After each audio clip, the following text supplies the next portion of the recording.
Most people view a total loss as the end of their lives. For one man, losing everything was the only way to truly begin. This is Zeno of Citium.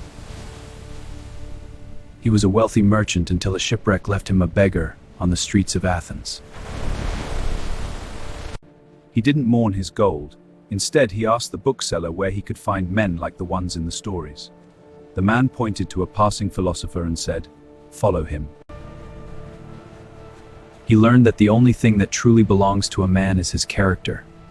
He began to strip away the vanities of the world to find what was unbreakable.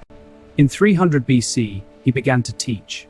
He didn't hide in a private garden. He stood on the painted porch, the Stoa, right in the middle of the noise of the city. His philosophy became known as Stoicism.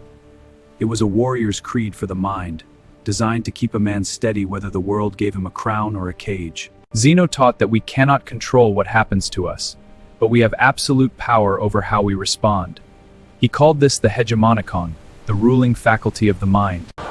He believed that emotions like fear and anger were actually errors in judgment.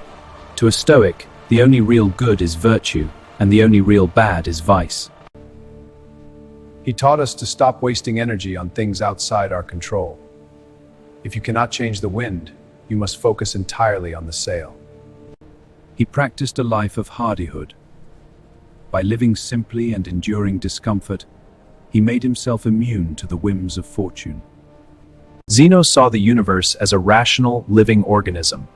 He believed in living in accordance with nature, accepting our place in the cosmic order without complaint. He used the famous analogy of the dog and the cart. We are all bound to the movement of the universe. Our freedom lies in our willingness to go along with it. Zeno, your wisdom is renowned.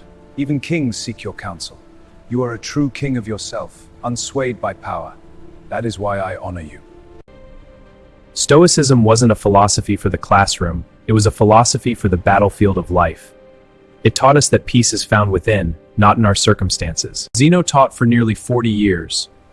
When he died, the city of Athens gave him a golden crown and a public tomb, honoring him as a man who lived exactly as he preached.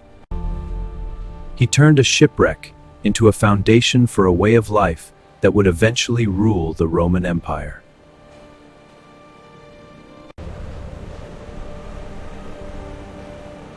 Subscribe to meet the men who carried his torch to the heights of Rome, Seneca and Marcus Aurelius.